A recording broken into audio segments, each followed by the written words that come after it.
Hello, good afternoon, and welcome. I'm Jim Grant, serving this year as the chair of the Interfaith Scholar Weekend, which is an annual event we've brought to you for the last 23 years. Thanks to the support of more than 30 congregations, organizations, and institutions, we have served the Central Valley communities as we bring in scholars who share with us the deep riches of their own scholarship with the faith traditions of our Valley residents.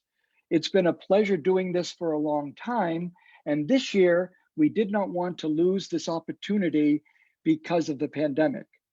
So we started instead a webinar series and a book study. Today we start the second week of our book study and the third week of our series, and we're bringing to you a presenter, Rabbi Dr. Laura Novak Weiner from Hebrew Union College, Jewish Institute of Religion in LA, to share with us an informal talk about her own insights into chapters 2 and 3 of Professor Eddie Glaude's book on James Baldwin, Begin Again. Our other two guests coming from different traditions would be Sukaina Hussain, who is the Deputy Executive Director for CARE Sacramento Valley, Central California, and Lady Jessica Carter from St. Rest Baptist Church here in Fresno, who will be their conversation partners. It's a joy to have all these wonderful people together for this gathering, and I'd like to introduce now and thank her, Dr. Carole Goldsmith, for the commitment that Fresno City College has made, especially this year, through hosting our webinar book study. Dr. Goldsmith. Oh, thank you so much. I'm so glad that we're able to help. You know, we're so blessed here in Fresno and the larger Fresno region area to have this wonderful scholarship weekend. And Jim Grant, you have just been a stalwart supporter of making sure we do things in an interfaith way, but we have scholarly events like the Interfaith Scholar Weekend. Thank you for bringing that for the last 23 years, I believe. We're just really proud to have you host today here at Fresno City College. I'm glad we're able to have some of our technical people be able to help you. It is a distinct honor to have with us Rabbi Weiner and Sue Sukaina Hussain to join us, and of course, Lady Jessica Criner from Westside. I'm so excited. Students, if you're listening, get out your books because this is going to be a great conversation.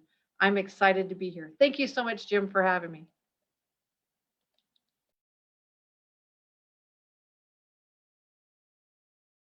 Thank you, Dr. Goldsmith. Now we'll have a little moment of prayer, a little reflection, a silent moment, but first some thoughts about what we are doing.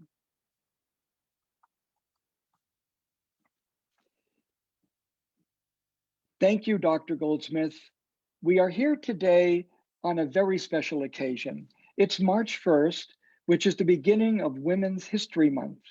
We're so pleased that 4 women from different faith traditions and backgrounds and traditions and life experience are going to be sharing their insights into Eddie Glaude's book. To remind anyone, the theme for this year's Women's History Month is Valiant Women of the Vote, Refusing to be Silenced. It seems then most appropriate that we should celebrate the great American hero and the first Jewish woman to serve as an Associate Justice on our own Supreme Court of the United States, Justice Ruth Bader Ginsburg. RBG, as she was affectionately called by so many, passed away on September 20th, 2020, 5.5 months ago. We miss her already. But on her eulogy, Rabbi Lauren Holtzblatt shared 2 insights that I think I'd like to share with you right now. The first is justice, justice, you must pursue. Now, this is not just a text from Deuteronomy or a piece of art that was hanging in Justice Ginsburg's chambers, but it's rather the guiding principle for her life and for every judicial decision that Justice Ginsburg gave us. Secondly, RBG said something that is very much in sync with what we're doing exactly today here on our webinar. She said this: think back to 1787. Who were we the people? They certainly weren't women. They certainly weren't people held in human bondage. The genius of our Constitution is that now, over more than 200 sometimes turbulent years, that we has been expanded and expanded, guided by such bold dissenting prophets like Justice Ginsburg, James Baldwin, and Professor Eddie Glaude. May we not remain silent anymore, but begin again to expand the we the people and pursue justice, justice all the days of our lives. I invite us to a moment of silence.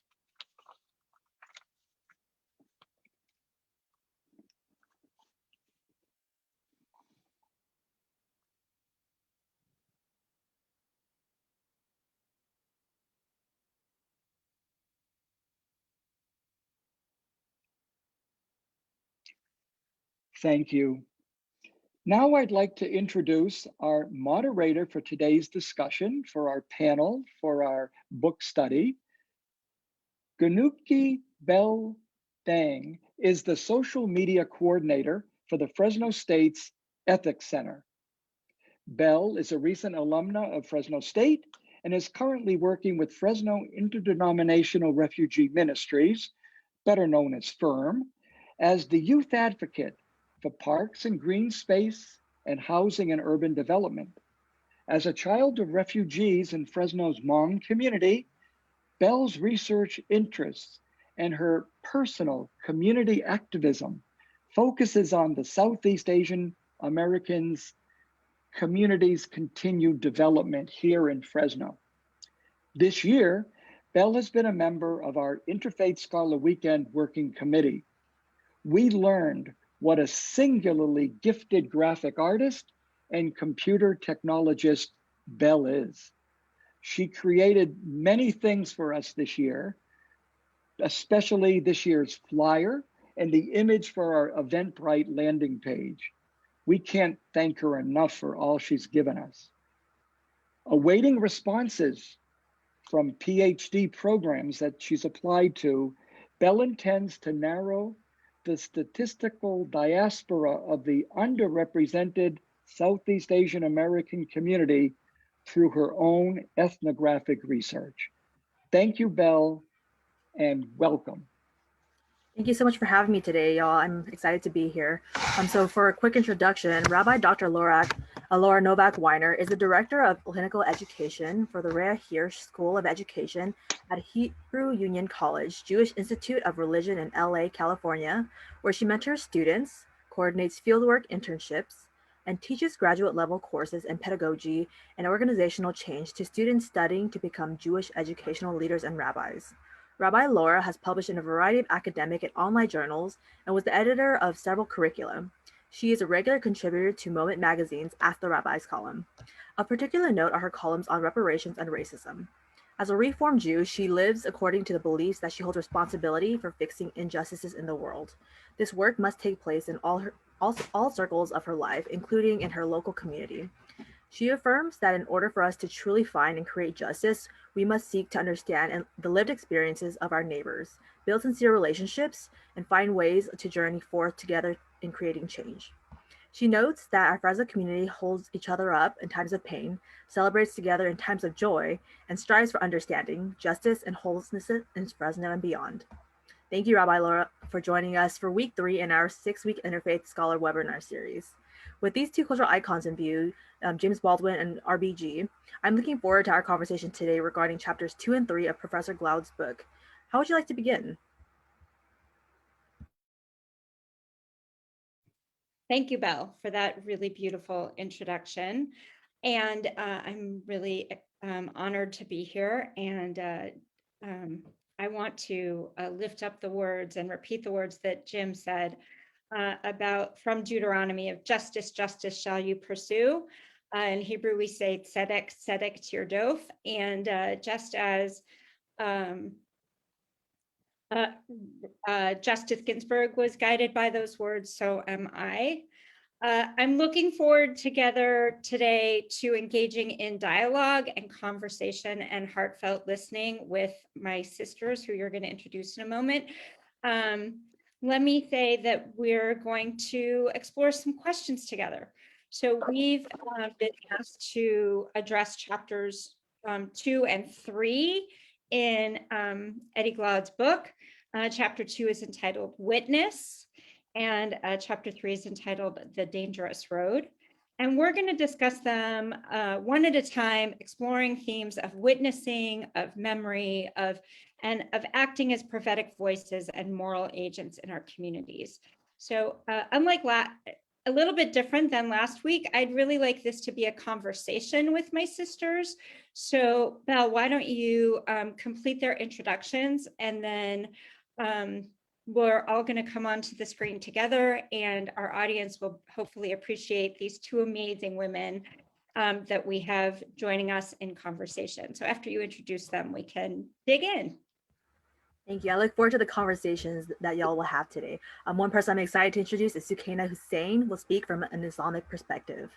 Sukaina Hussain serves as a Deputy Executive Director for the Sacramento Valley/Central California chapter of the Council on American Islamic Relations, also known as CARE, the nation's largest Muslim civil rights and advocacy organization. Driven by her faith and Islamic values, Sukaina is a community advocate who has worked on building interfaith partnerships focused on social justice for many years. She received her Master of Public Health degree in 2014 and has used her background and skills to address systemic issues of injustice through program and policy development to improve the quality of life for local communities. This has helped to inform her past work of a community organizer with Faith in the Valley, Central Valley's largest interfaith organization, by working to help achieve racial, economic, and environmental justice. In this role, she actively worked with the Interfaith Clergy Caucus, which included interfaith leaders, including the moral voice and action on social justice issues locally. Through her work, she strives to engage community leaders and decision makers on civil rights, voter engagement, legislative advocacy, and immigration, including supporting the Fresno County Legal Defense Fund, which helps to fund removal defense legal services for individuals facing deportation in the Central Valley. During her time in Fresno, she has been honored as a recipient of the Way to Peace Award, appointed to serve on the ACLU Northern California Union Board, and served as a guest speaker at local faith institutions, schools, and universities to share her reflections as a Muslim woman and about Islam's message of justice and equity. Next up, I'm also excited to share and introduce Lady Jessica Criner, who will speak from a Christian perspective. Jessica Criner is the wife of Pastor DJ Criner and the first lady of St. Rest Baptist Church. She has had the pleasure of assisting groups to work through racial reconciliation via Be the Bridge study. She has worked within the foster care system as a social worker, drawing attention to the injustices with children of color. Her experience and professional affiliations continue to drive her mission for justice. Lady Jessica received her BA in psychology and master's in counseling with an emphasis in marriage and family therapy.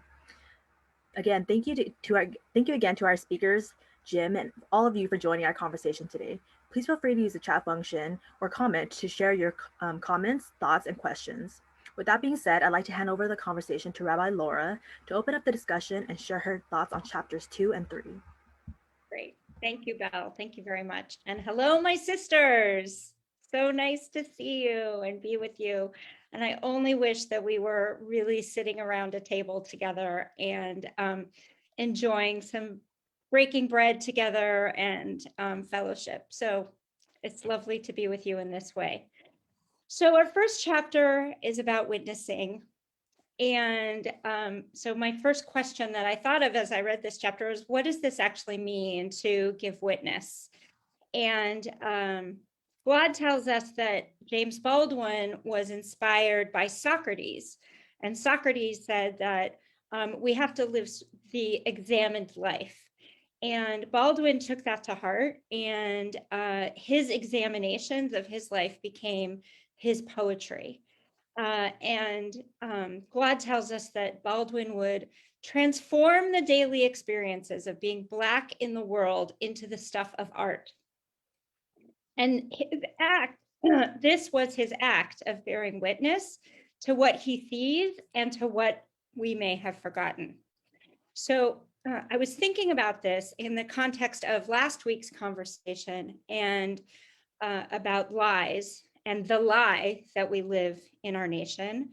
And a Jewish folktale came to mind. So I want to tell you really briefly this Jewish folktale, and then because you'll see it relates, and then we'll discuss it. So this is a story from Rabbi Nachman of Bratslav, who lived around at the end of the 18th century and beginning of the 19th century in Ukraine.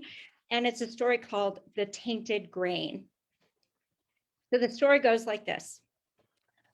Once, an astrologer king saw in the stars that anyone who would eat of the coming harvest would go mad. He called in his viceroy and friend to ask for his advice. Sire, replied the counselor, you and I shall eat only of last year's harvest, which is untainted, and so we shall remain sane. But the king replied, I do not accept your proposal. How can we separate ourselves from our people? To remain the only sane people among a nation of madmen, they will think we are the ones who are mad. Instead, you and I shall eat of the tainted grain and shall enter into madness with our people. And the king thought for a moment and then said, we must, however, at least recognize our malady. Therefore, you and I shall mark each other's foreheads with a sign. And every time we look to one another, we shall remember that we are mad. So this made me think about this lie that we're living in, and how do we actually give witness to the lie when we are living, when we are infected by it as well, right? That's actually something that I personally have been struggling with over the last number of years in doing my own internal anti-racist work. Like, how do I actually get out of being in this lie? So I'm wondering, what do you make of this story? What's the message? What's the moral of the story? And how can we help heal the world if we are infected by this lie? Sukaina, you want to go first? Sure, I'm happy to, unless Lady Jessica, you'd like to go first. It doesn't matter. I can go if you're okay with it. Mm-hmm. So from a Christian perspective, when my Bible tells me that I am in this world, but I'm not of this world. So all of the things that this world has to offer, I can't go along with these things because that's not who I have been called to be. Because I'm in this world doesn't mean that I have to conform to what this world has to offer, which means that when it comes to Jesus, that there was a level of tenacity in him, right? Where he was not going to stand for the injustices of this world. So if I am going to take on that same type of character, then I have to be willing to be uncomfortable for one, but really knowing that this is not who I have been called to be. So I have to be comfortable in that I'm not called to be of this world. I'm called to transform this world with the sake of Jesus Christ, with Jesus Christ in my corner, so to speak.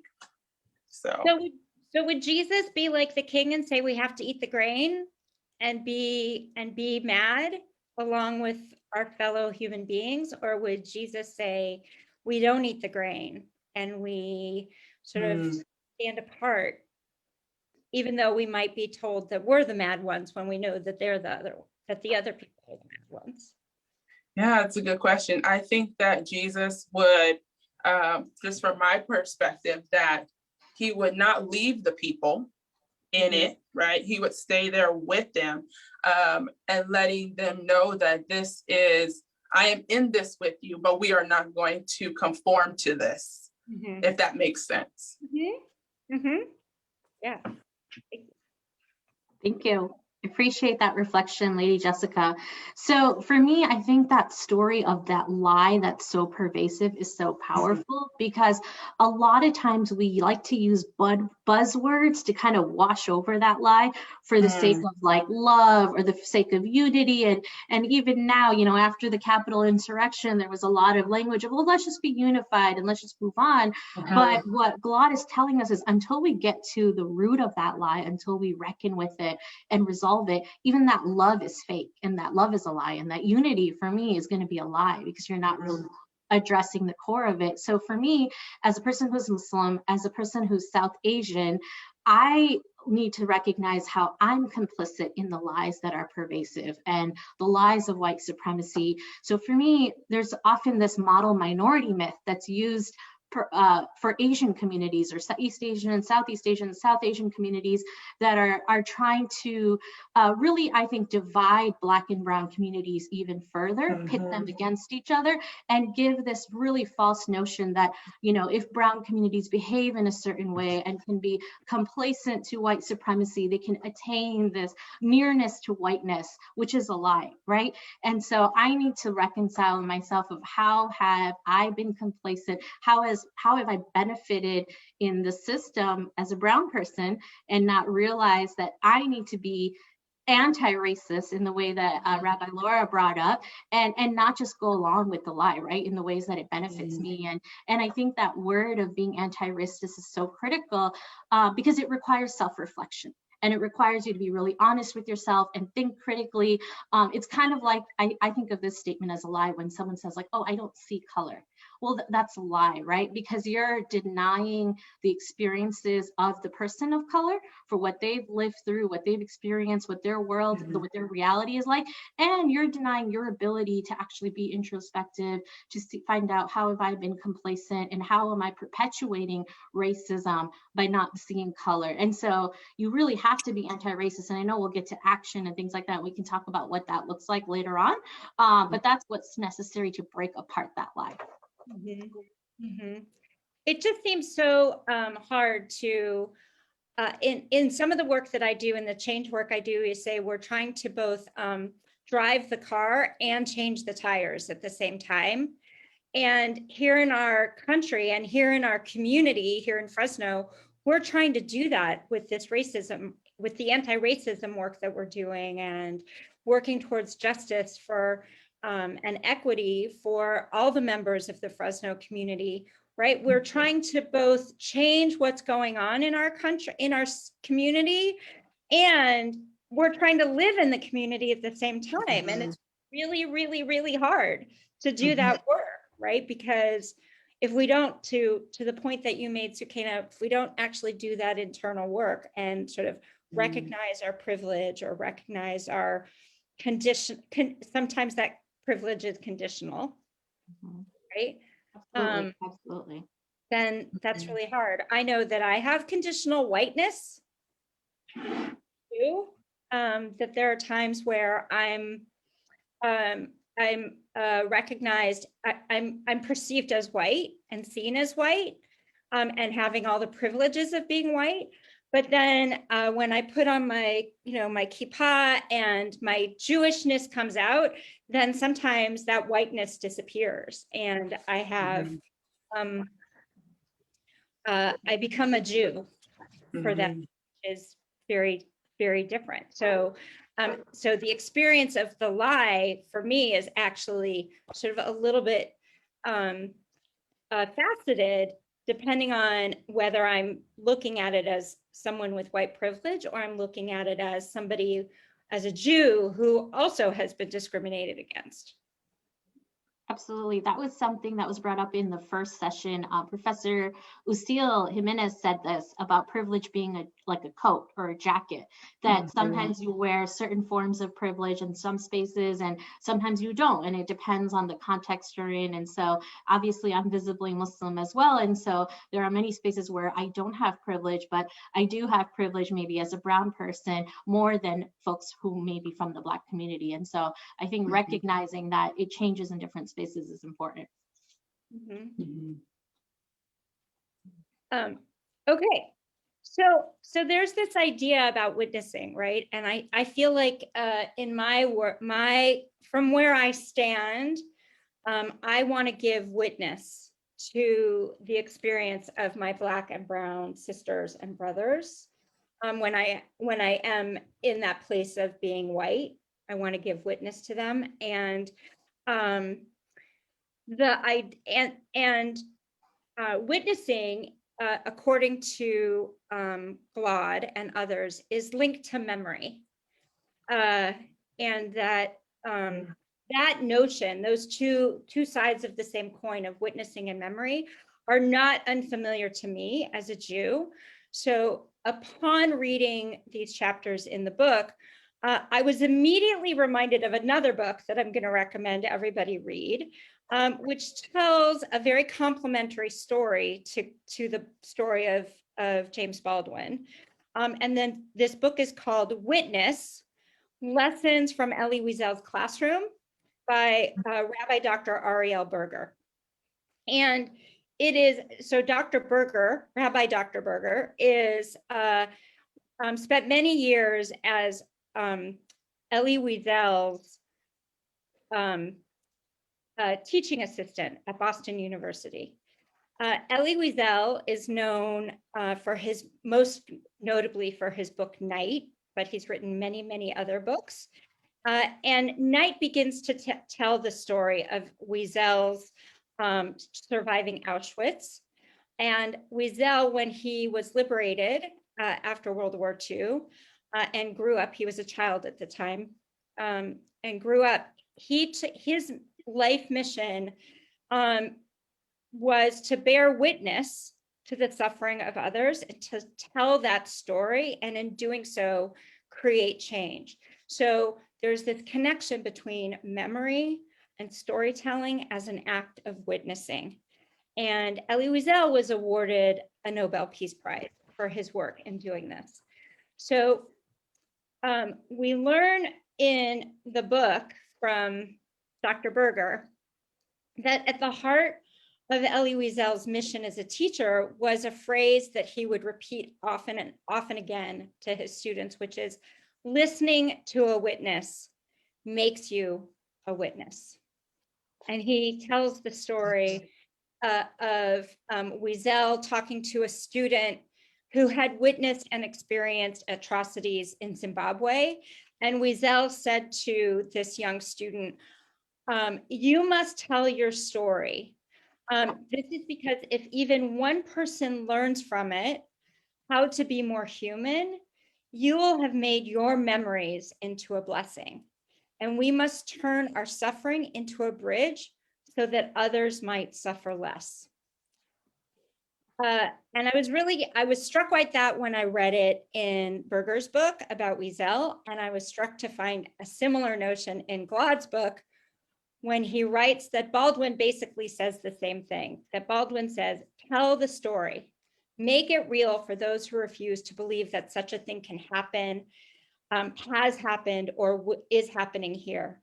Bring the suffering to the attention of those who wallow in willful ignorance.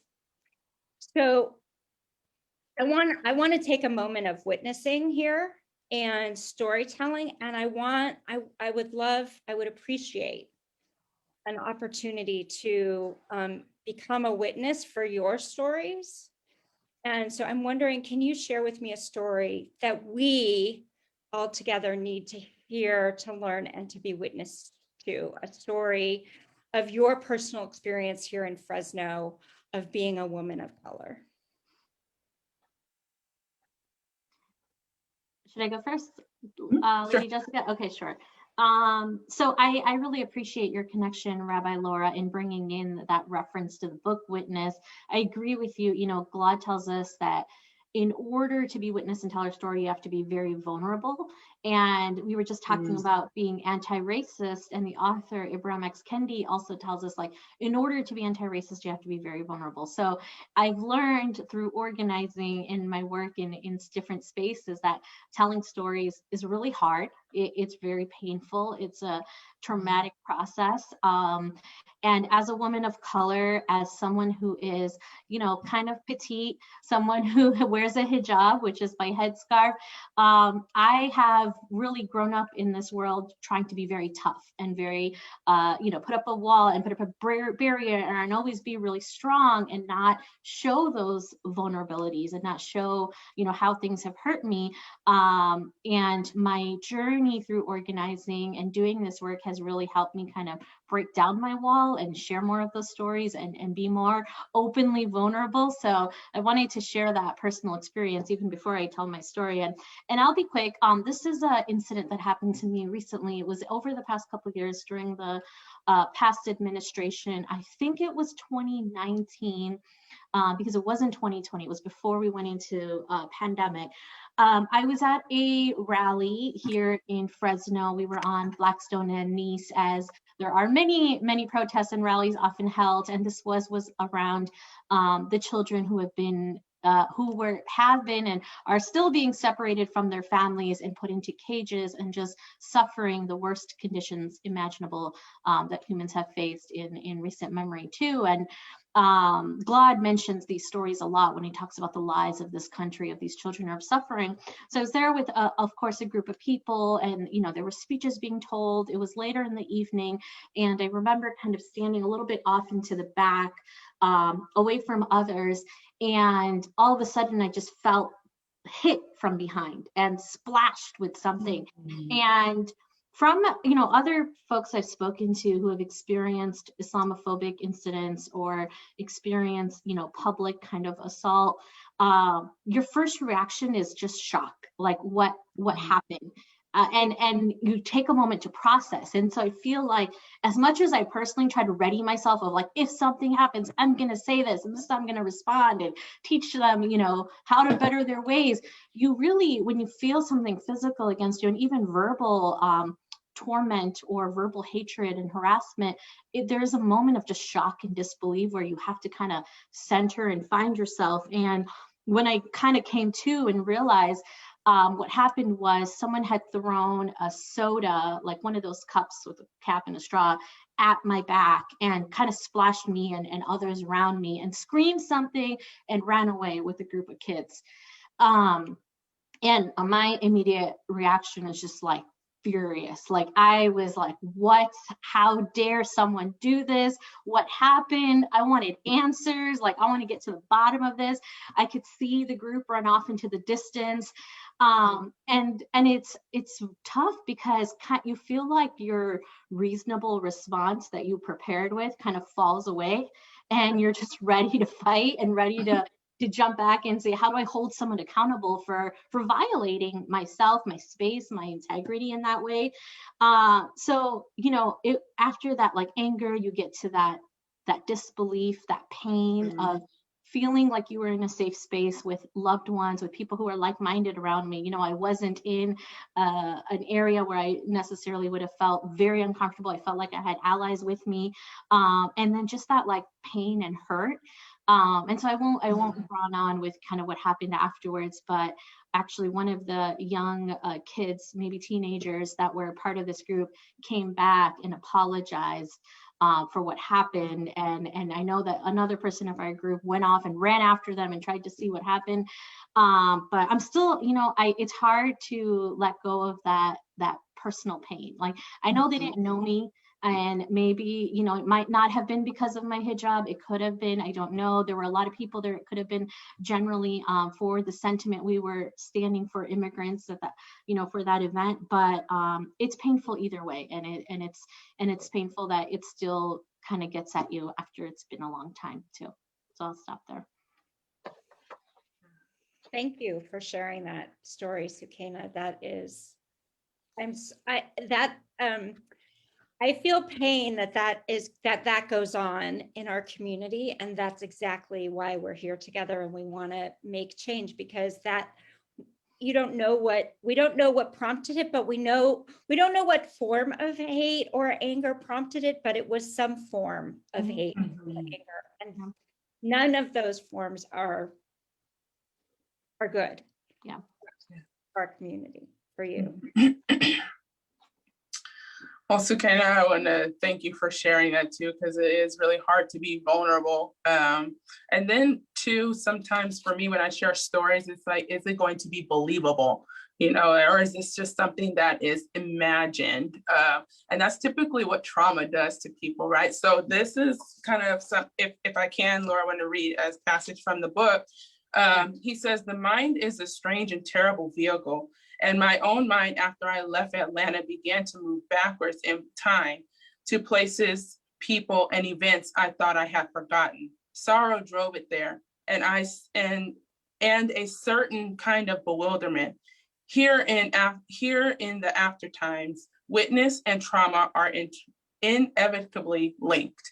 And so that hit me when we were talking about stories. And the reason I say that is because what we're talking about really is trauma, and we all experience trauma in some way, shape, or form. It may be an event, it may have been maybe a series of events, but are no longer happening right now. But me as a Black woman, my husband as a Black man, are constantly reliving trauma because we are Black in America. So that trauma never goes away, which kind of leads me to my story and I'll tell you, like,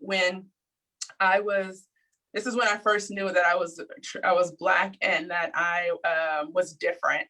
And when I was in the 5th grade, there was this girl, I remember her name to this day. And I had braids in my hair.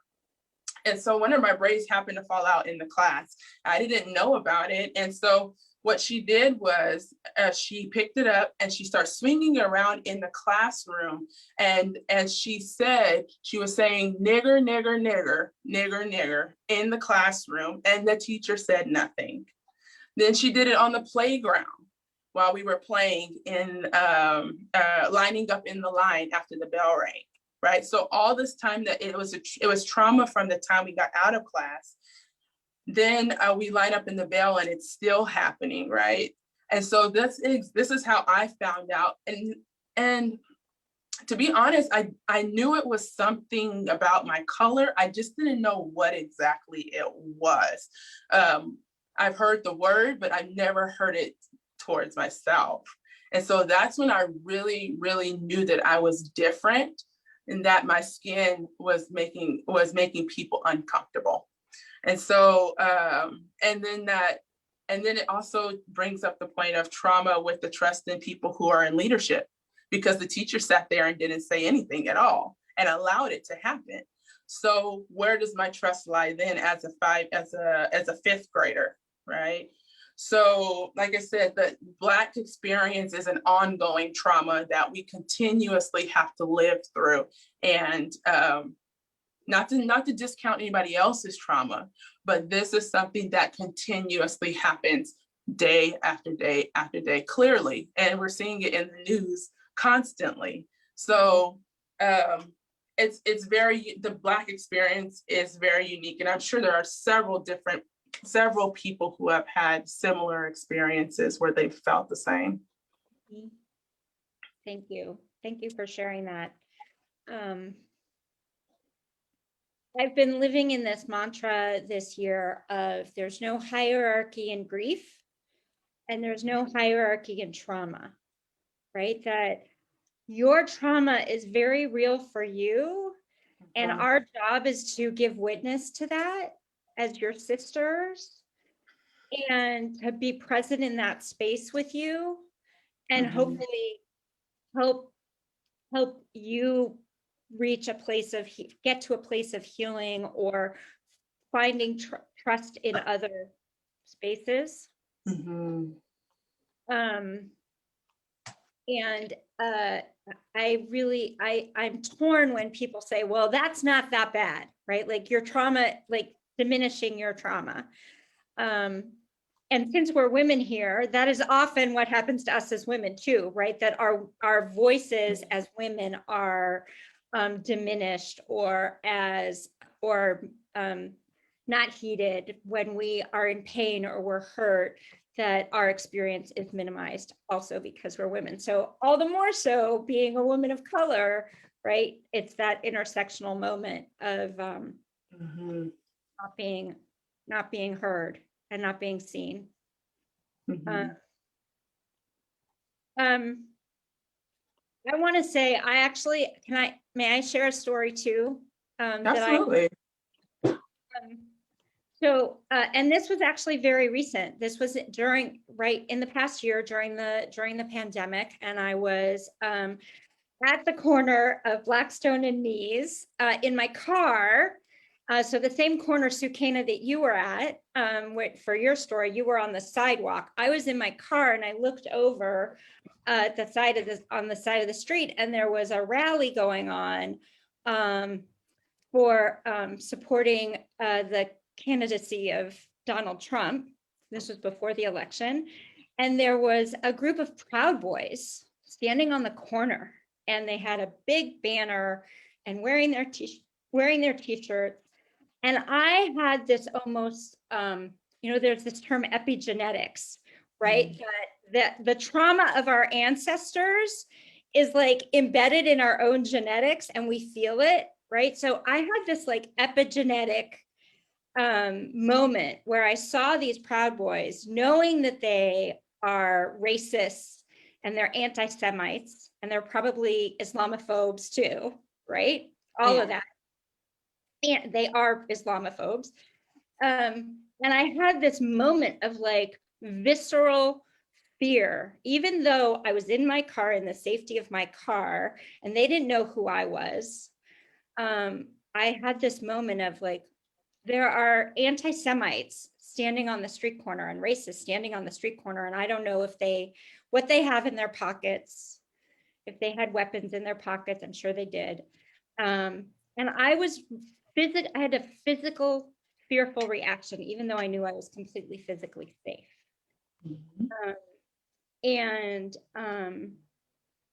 It was very scary to know that even though I was safe, that these people are living in and amongst us in Fresno. And it just made me want to work even harder to be here in this space with you and have these kinds of conversations so that we can support each other up and hold each other up and do the work of change that we need to do. So let's talk about change. So the dangerous road. Claude names this next chapter, The Dangerous Road, after an essay that Baldwin wrote about Martin Luther King.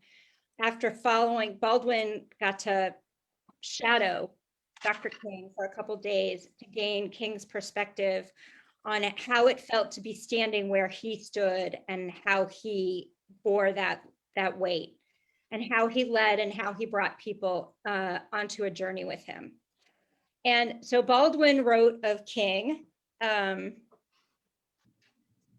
secret lies, I think, in his intimate knowledge of the people he's addressing, be they Black or white, and in the forthrightness with which he speaks of those which hurt and baffle them, those things which hurt and baffle them. He does not offer an easy comfort, and this keeps his hearers absolutely tense. He allows them their self-respect. Indeed, he insists on it. So what I understand Baldwin is saying about King is that King, in this really respectful way, moves people to discomfort, right? And in the community organizing world, Sukaina, you taught me some of this, we have to agitate, right? And we have to make people uncomfortable in a good way, right? It's sort of like the late John Lewis telling us we have to get into good trouble, right? We have to create some good trouble. And Elie Wiesel actually was much the same as Dr. King. Wiesel would say to his students that here's how you can tell the difference between a false prophet and a true prophet. The false prophet provides comfort, and the true prophet disturbs, right? She agitates. So, and that's what it means to walk on the dangerous road. So I'm wondering, how do we walk down this road? What do we need to do, sisters? What do we need to do to not only be witnesses and prophetic voices, but actual prophetic actors? I don't want to just, I want to hear the story. I want to be witness. I want to remember, but I also want to act and get out and do. What is it that we need to do? And how do we do it? Lady Jessica, do you want to go first, or? Go ahead, you can go. Well, before I start, I didn't get a chance to just appreciate and affirm you, Lady Jessica, for sharing your story. I wish I could be there to give that 5th grader a hug and shield her from that kind of horrible hatred.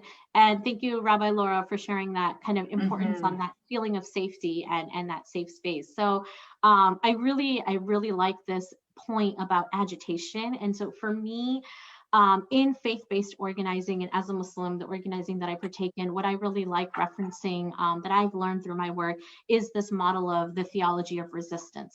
And what the theology of resistance calls us to do is first we actually encounter something that's different, encounter shared humanity, encounter through witnessing. And I think that's really that core of witnessing, hearing those stories.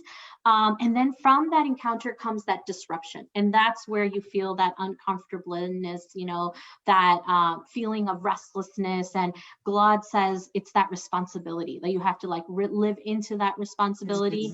And it's difficult, right? And then the theology of resistance calls you to reimagine. What is your role going to look like now that you've encountered and felt that disruption? How are you going to live into your faith or live into your values or actually take action from it? There is a prophetic tradition in my faith as a Muslim. Prophet Muhammad, peace be upon him, and his family has a tradition where he says that if any of you sees an evil, you must use your hands to work against it, to change it, to move it, make it better. And I'm paraphrasing. And if you can't use your hands, then you at least need to speak against it. Use your tongue and speak out verbally. And if you can't do that, then you at least need to hate it in your heart. But that's the least form of faith. That's the lowest form of faith. So it's basically telling you that no matter what, we have a responsibility to either do something. If you can't do it, speak out. If you can't speak out, at least hate it in your heart. But my goal is not to be at the least of faith, right? We're all trying to elevate ourselves and work into our best faithful selves. And so it really is doing that hard work with our hands, working for that change. Ibrahim X. Kendi says in his book, How to Be an Anti-Racist, it's really doing the work to understand how racism perpetuates inequities in all levels of life, right? Healthcare, in school systems, criminal justice, even in housing, not just being able to find housing, but there's recent articles about selling a house and how Black families are getting undervalued in their appraisals, you know, preventing them from building that generational wealth and addressing that value gap. Glaude talks a lot about that value gap. And in my work, it's a lot about policy change, making sure it's implemented, making sure it's acted on to address those values. And I like that Glaude actually says, you can't just have a policy and assume it's going to magically make things better, right? You have to make sure that it's actually addressing the root cause. And it can't be this like celebration that lives into the lie. So he even talks about how the Civil Rights Act and the Immigration Rights Act that were passed were so important, but there was still so much inequity that passed on that we use it as a celebration, but the lie continues. It didn't resolve it. I actually like to think of the current administration. A lot of us thought when Biden came in, there was going to be this change and we would see addressing of inequalities, but we haven't. Right? We've seen bombs in Syria, but we haven't seen $15 minimum wage. We haven't seen addressing healthcare. We still see that police brutality and killing of Black communities. And so it can't be these empty gestures. It can't just be speaking and not doing. It really has to be all of those pieces in order to work and be prophetic in that change. Thank you. What do you think, Jessica? Well, I think we can go home after that. Sukaina just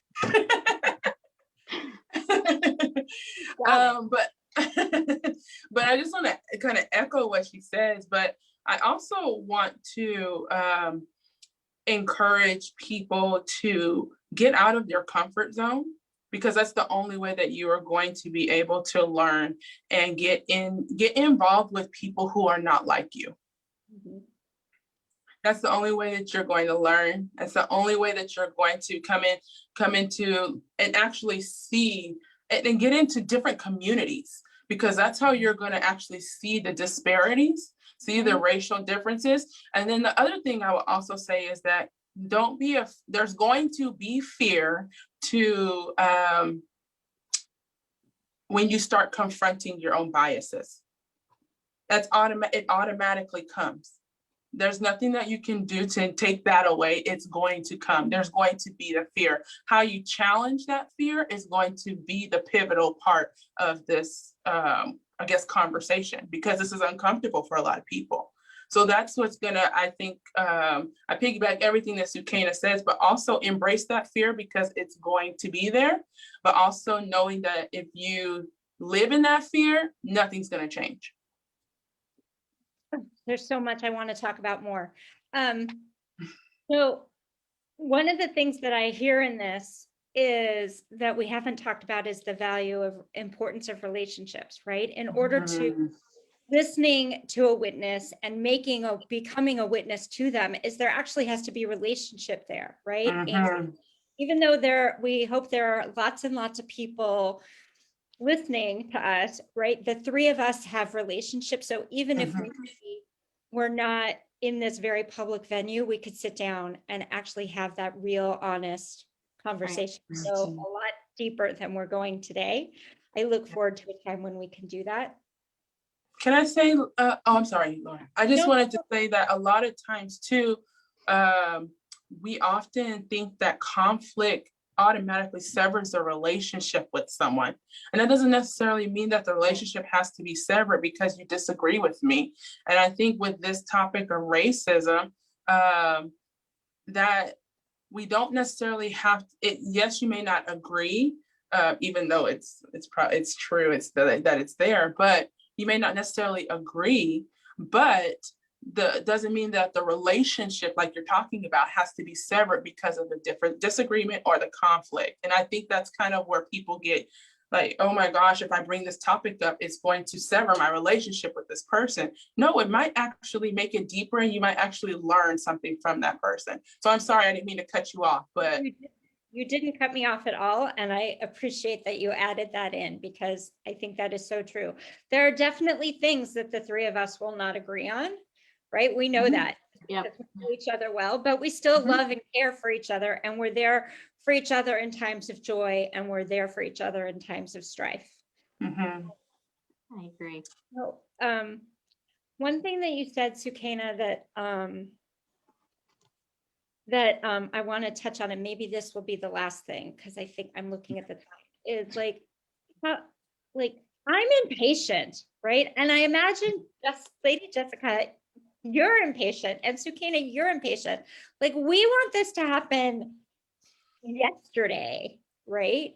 Right. And to your point, Sukaina, the Biden administration is only what, 42 days in or something like that. And we want all this stuff to happen. And we want there to be equity across the various neighborhoods of our city. And right, but where do we find the patience to go down this dangerous road? Do you want to start us off, Lady Jessica? Go ahead, because my thoughts are kind of like. So I like what Glaude says in the book. Glaude tells us that we cannot be okay with incremental change because incremental change kind of pacifies people and perpetuates the lies and allows them to continue. And so he really says that we need that revolutionary radical change if we're going to address the root of the problem. If we're just going to keep doing little things and thinking that those band-aids are going to make real change and address the original sin and the lies that this country continues to operate on, it's not okay. So I'm going to stay impatient because I think that's what's necessary to make that happen. I'm not going to be okay. And I think 40 days is enough for the Biden administration to get some real work done. We have majority in both houses. Won't go down that road, but I think it's necessary, because without that urgency and without that like fire, I don't think we can afford to get complacent and be okay with that tiny wins, without seeing that radical change and radical systemic kind of revolution. Yeah. So where does that patience come from? Well, for me, I feel like as a Black woman, we've been patient a really long time too. So I'm right there with you, Sukaina, but I also feel like there is a lot of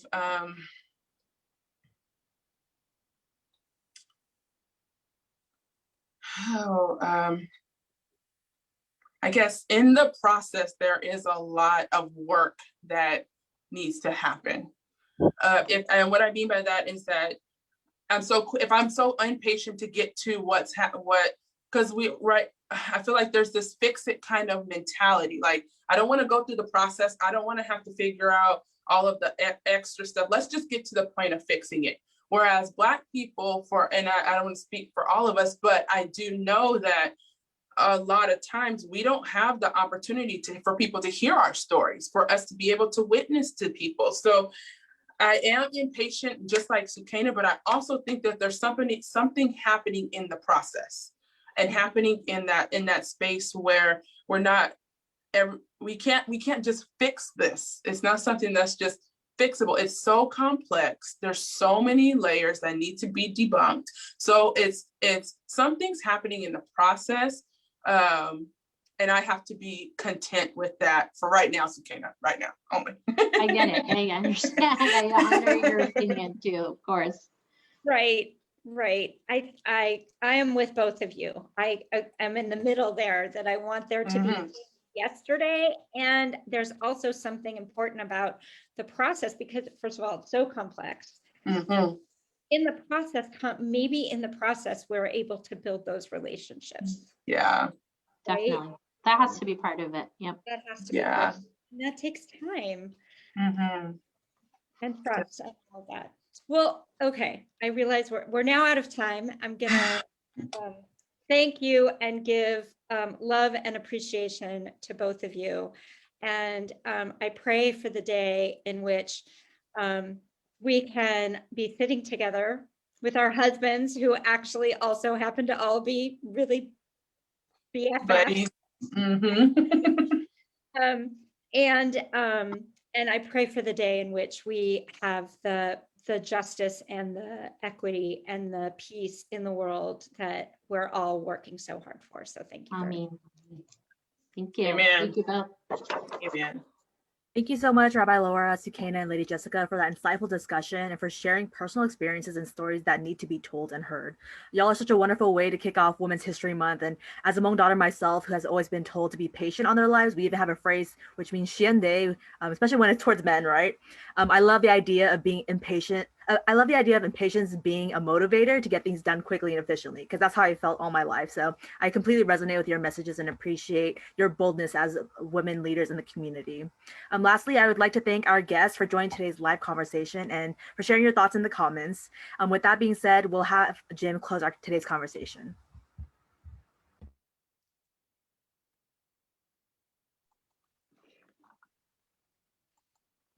Thank you all so very much. This has been truly amazing today. The idea that Laura set up this conversation with her sisters, whom she already knew and loved, gives us the idea of what this Interfaith Scholar Weekend is all about. Personal relationships. It's not about doctrine. It's not about ideas. It's about people. So I want to thank our panel one more time. That would be Rabbi Dr. Laura Novak-Weiner, also Belle Vang for being our moderator, Sukaina Hussain and Lady Jessica Criner for their responses from their own faith. You have opened up the book and offered some other books for us to consider, but most of all, you have put on the table your own lives. you have shared stories, and you have modeled what it is that we're trying to do this year with our Interfaith Scholar seminar series, webinar series. Thank you so much. Now, next week, it could be very interesting. Maybe. We're going to have some people back who are their partners.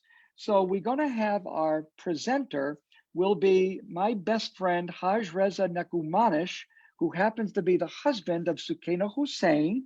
He will be presenting, obviously, chapters 4 and 5 from his own Islamic Muslim perspective.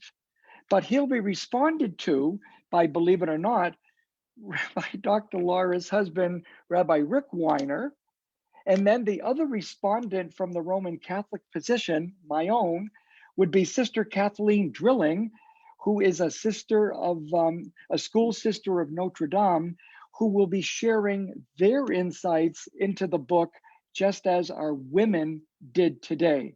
Can't thank all of you enough. Third thing I've got to say, we invite you to create your own Zoom circles, sort of like what the three women showed us how to do it. Read a chapter, talk about it, share your own insights. Fourthly, please help us with the evaluations. We've been reading them, they're very valuable.